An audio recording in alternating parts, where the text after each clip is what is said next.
Halo semuanya, sebelum kalian nonton video ini, jangan lupa klik tombol subscribe-nya. Dan jangan lupa aktifkan lonceng notifikasi biar kalian gak ketinggalan video-video gue selanjutnya. Oke, thank you.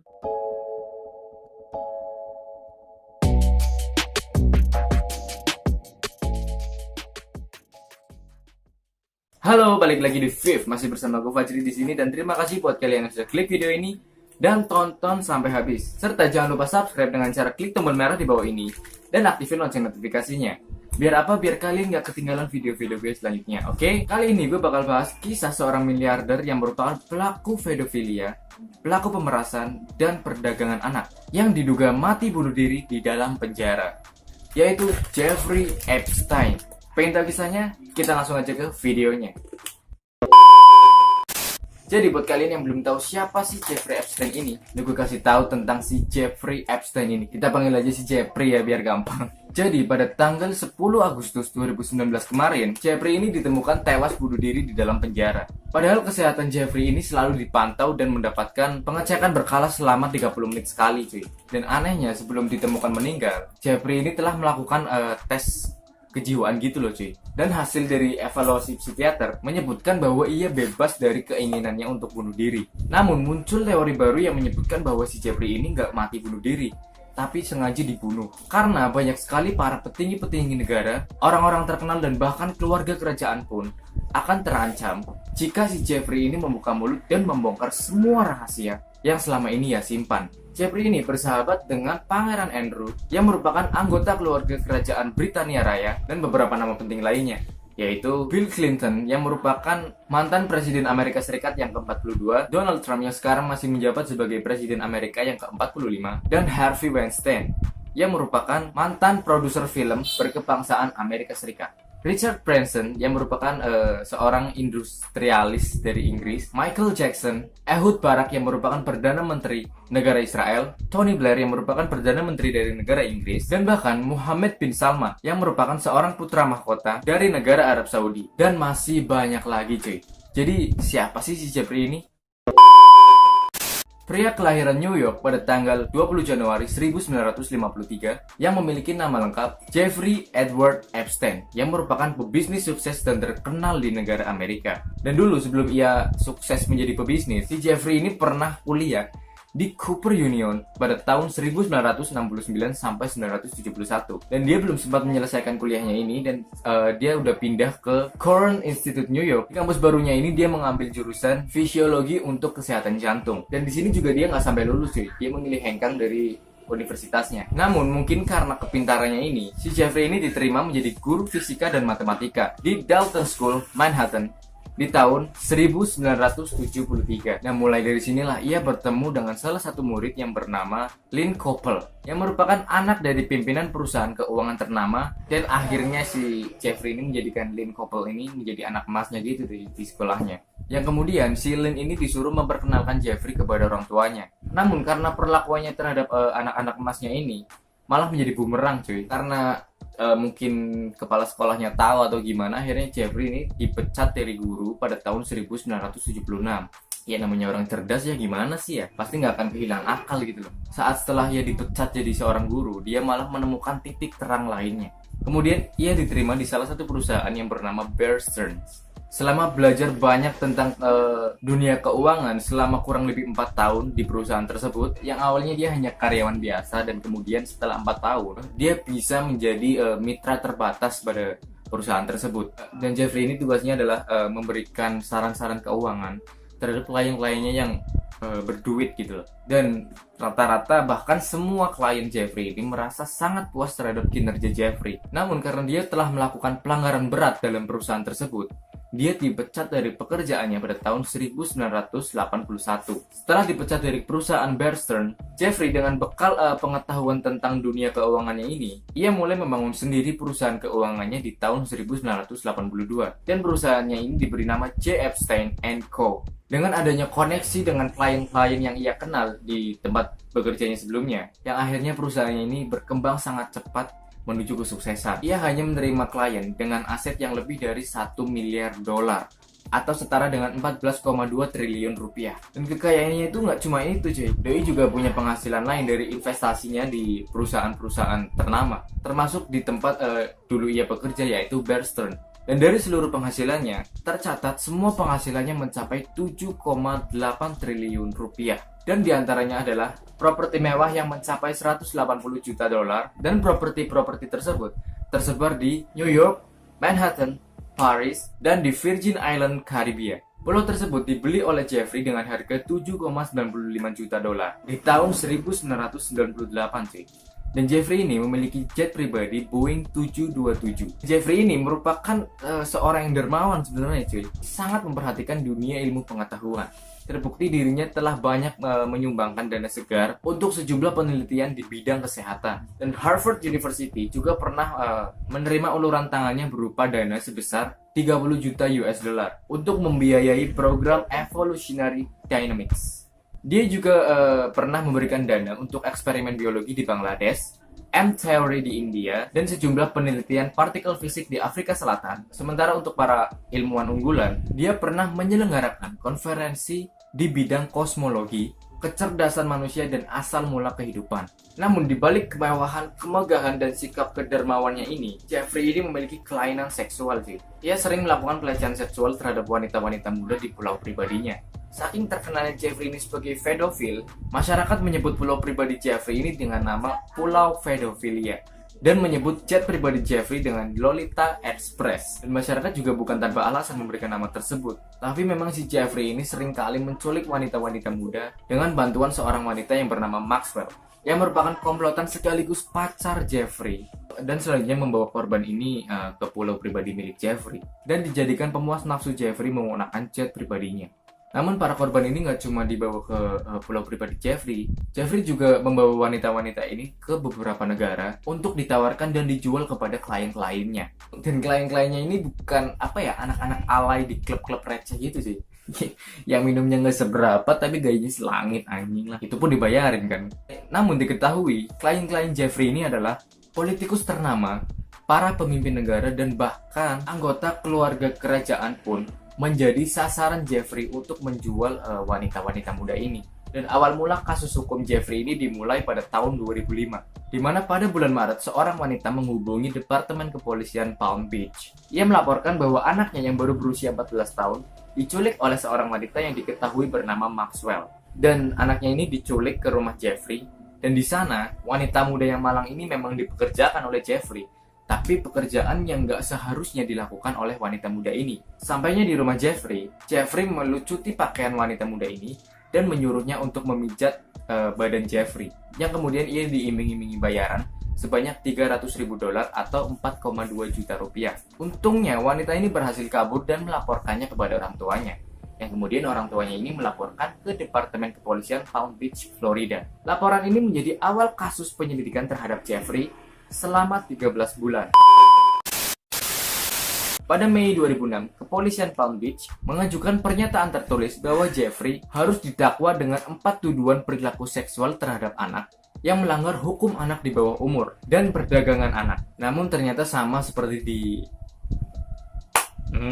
ada uang, Anda bebas. Namun, jaksa hanya menghadirkan 2 korban. Jeffrey mengelak dan mengaku bahwa ia tidak bersalah dalam kasus tersebut. Pada bulan Agustus 2006, karena jaksa dianggap terlalu tumpul terhadap Jeffrey, lalu polisi meminta bantuan terhadap FBI. Selanjutnya, hanya butuh 1 tahun untuk FBI ini menemukan bukti-bukti kasus lainnya setebal 53 halaman pada bulan Juni tahun 2007 cuy. Di antaranya, Jeffrey telah melakukan pelecehan seksual dan menjual 36 anak di bawah umur. Jeffrey ini menjaring wanita-wanita lainnya di negara Amerika Selatan, tentunya untuk dijual terhadap klien-kliennya ini cuy. Namun ketika penyelidikan FBI masih berlanjut untuk mencari tahu daftar korban dan orang-orang kuat yang berada di dalamnya, penyelidikan ini sempat dihentikan. Namun entah ini sebuah pengakuan atau memang dipaksa atau bahkan sebuah drama aja nih, Jeffrey tiba-tiba mengaku bersalah pada pengadilan tinggi Florida dengan 2 tuduhan. Dan kemudian jaksa memaksa Jeffrey ini untuk ganti rugi terhadap 36 korban yang telah diidentifikasi oleh FBI. Nah ini nih cuy, alasan kenapa kalian harus punya banyak duit dan banyak backingan. Tepatnya di tanggal 30 Juni 2008, Jeffrey hanya dijatuhi hukuman selama 18 bulan penjara dan berbeda dengan para penjahat-penjahat kelamin lainnya yang dikirim ke negara bagian dan mendapatkan hukuman berat. Jeffrey ini ditempatkan di sel pribadi di Palm Beach dan mendapatkan hak istimewa yang sangat istimewa. Kampret ini diizinkan bebas keluar masuk dari penjara karena pintu penjara selalu terbuka untuk paduka Jeffrey selama 24 jam cuy. Ia juga memiliki akses ke ruang pengacara dan juga ia mendapatkan supir pribadi untuk mengantarkannya dari kantor ke penjara atau sebaliknya. Anjing. Setelah 13 bulan menjalani hukuman penjara, yang kayak bukan penjara itu, Jeffrey menjalani hukuman sebagai tahanan rumah selama 5 bulan. Selama menjadi tahanan rumah, Jeffrey ini diberi izin untuk melakukan perjalanan jarak jauh, menggunakan jet perusahaan ke tempat tinggalnya di Manhattan dan di New York, dan di pulau pribadinya yaitu di Virginia Island. Dan bahkan Jeffrey ini diberikan izin cuy untuk melakukan traveling di Belanda dan bersukaria di sana. Semua kenikmatannya ia terima di penjara tentunya nggak gratis cuy.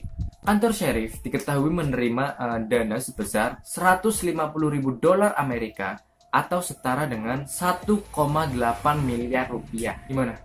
Kalian masih mau malas-malasan kerja? Dan atas kekebalan hukum yang ia dapat, kepolisian Palm Beach menuduh bahwa negara memberikan keistimewaan terhadap si Jeffrey ini. Yang selanjutnya, kepolisian Palm Beach ini melakukan investigasi lanjutan terhadap si Jeffrey. Dan satu persatu korban seksualitas Jeffrey mulai memberikan kesaksian di depan publik tentang apa yang pernah mereka alami. Salah satu korban Jeffrey yang bernama Virginia G mengungkapkan bahwa ia telah menjadi korban seksualitas Jeffrey sejak umur 17 tahun, dari tahun 1999 sampai tahun 2002 oleh Maxwell dan Jeffrey. Dan ia bukan hanya diminta untuk memuaskan nafsu Jeffrey ini cuy. Virginia G ini juga dipaksa untuk melayani sejumlah politisi terkemuka di Amerika dan juga para eksekutif bisnis, pejabat tinggi negara asing, perdana menteri serta pemimpin dunia lainnya.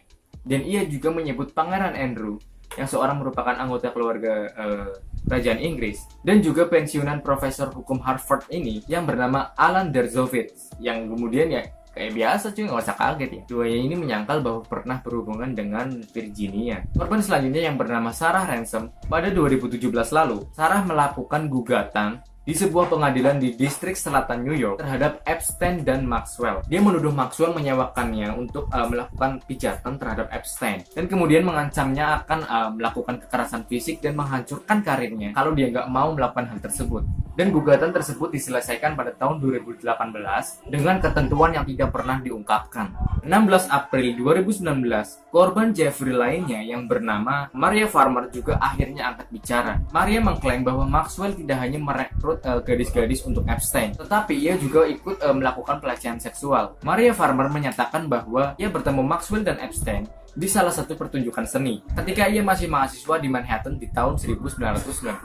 Dan pada musim panas, Maxwell dan Epstein ini menyerang secara seksual di perkebunan Ohio di Leslie Wexner yang merupakan pendiri toko The Limited dan salah satu klien keuangan Epstein yang dikenal oleh publik. Farmer mengatakan bahwa Maxwell juga ikut serta dalam pelecehan seksual terhadap saudara perempuannya yang baru berusia 15 tahun di atas meja pijat milik Epstein di New Mexico. Korban selanjutnya bernama Jennifer Arauz. Pada tanggal 22 Juli 2019 lalu, ia mengatakan kepada NBC News bahwa Maxwell telah merekrutnya pada saat ia masih berusia 15 tahun dan dipersiapkan selama 1 tahun sebelum ia dilecehkan diperjualbelikan terhadap klien-klien si Jeffrey tadi cuy. Pada 21 November 2019 kemarin, baru kemarin kan, November 2019 kan, muncul nama korban baru yang bernama Taylor Davis. Dia mengajukan gugatannya di pengadilan federal Manhattan, di mana hakim mendesak pengacara untuk menegosiasikan bagaimana para korban ini diberi kompensasi atas kerugian yang mereka alami. Davis muncul di salah satu konferensi pers dengan pengacara yang bernama Gloria Allred yang membaca pernyataan dari kliennya yang menggambarkan dirinya sebagai korban yang sempurna cuy. Bagi seorang pedofilia ini yang mengambil keuntungan dari wanita-wanita muda nggak bersalah. Dan dalam gugatan tersebut, Davis ini bertemu dengan Jeffrey pada tahun 2002 yang lalu. Kemudian dilecehkan secara seksual dan diperdagangkan oleh Jeffrey di kediamannya di New York, Paris, Florida, New Mexico, dan di Pulau Virginia. Dan sebenarnya masih banyak lagi korban-korban dari si kampret ini cuy. Pada tanggal 6 Juli 2019 kemarin, Jeffrey ditangkap di Bandara Teterboro di New Jersey dengan tuduhan perdagangan seks anak di bawah umur. Jeffrey dimasukkan di penjara Metropolitan Correctional Center di New York City. Dan pada saat penangkapan, puluhan agen FBI menggeledah rumah-rumah mewah milik Jeffrey dan menemukan beberapa bukti lainnya yang berupa ribuan foto vulgar dari para korbannya yang semuanya masih di bawah umur, uang sebesar 70.000 dolar Amerika atau setara dengan 1 miliar rupiah, 48 berlian, dan sejumlah paspor Austria palsu. Dan ditemukan banyak sekali kamera pengawas, terutama di kamar tidur dan kamar mandi, dengan tujuan untuk merekam semua kegiatan seksual para korban, yang kemudian digunakan sebagai alat pemerasan, dan buku hariannya yang berisi hubungan-hubungannya dengan petinggi-petinggi negara. Atas tindakannya ini, Jeffrey kemudian dijatuhi hukuman selama 45 tahun penjara. Ini si kampret ini gak kapok-kapok cuy. Si Jeffrey ini malah menawarkan uang jaminan sebesar 100 juta dolar Amerika atau setara dengan 1,4 triliun rupiah. Dengan syarat ia menjadi tahanan rumah di kediamannya di New York City. Untungnya hakim Amerika ini nggak kayak di... Iya, gitu. Richard Bowman menolak tawaran tersebut pada tanggal 18 Juli kemarin. Dan hakim ini menyatakan bahwa Jeffrey ini sangat berbahaya untuk publik. Pada tanggal 23 Juli, Jeffrey ditemukan terluka dengan kondisi setengah sadar dengan luka pada lehernya. Tanda tersebut diduga sebagai upaya bunuh diri atau serangan pembunuhan, yang kemudian ia segera dibawa ke rumah sakit. Setelah mendapatkan perawatan atau pengecekan, Jeffrey juga melakukan tes kejiwaan gitu. Hasil evaluasi psikiater menyatakan bahwa Jeffrey bebas dari keinginannya untuk melakukan bunuh diri. Yang kemudian Jeffrey ini kembali dimasukkan ke ruang tahanan pada tanggal 29 Juli 2019. Namun pada tanggal 10 Agustus 2019 kemarin, Jeffrey ditemukan tewas di dalam sel dengan bekas luka yang sama pada lehernya. Saudara Jeffrey yang bernama Mark Epstein merekrut Michael Boden, seorang dokter ahli forensik, untuk mengawasi otopsi adiknya ini karena merasa tidak percaya dengan sebab kematian si Jeffrey. Walaupun hasil awal yang dikeluarkan adalah bunuh diri, namun Dr. Michael mengatakan bahwa hasil otopsi menunjukkan kematian si Jeffrey ini lebih ke arah serangan pembunuhan dengan cara dicekik lehernya. Ya walaupun si predator pedofilia ini udah meninggal cuy, tapi luka dari para korban ini juga nggak ikut hilang kan. Luka itu akan terus membekas dan membayangi selama hidup para korban. Para korban berharap, ya nggak cuman para korban sih, semua orang juga, dan gue juga berharap bahwa kejadian-kejadian seperti ini nggak akan terulang lagi. Dan oke, itu aja video dari gue kali ini. Kurang lebihnya mohon maaf, dan gue harap kalian bisa mengambil pembelajaran dari kisah si Jeffrey Epstein ini. Klik like jika kalian suka video ini, dan share juga ke teman-teman kalian biar nonton nih, biar video gue banyak yang nonton, oke? Dan jangan lupa klik tombol merah di bawah ini dan juga nyalakan lonceng notifikasinya biar kalian tahu kalau gue udah upload video gue selanjutnya. Oke, see you next time and thank you.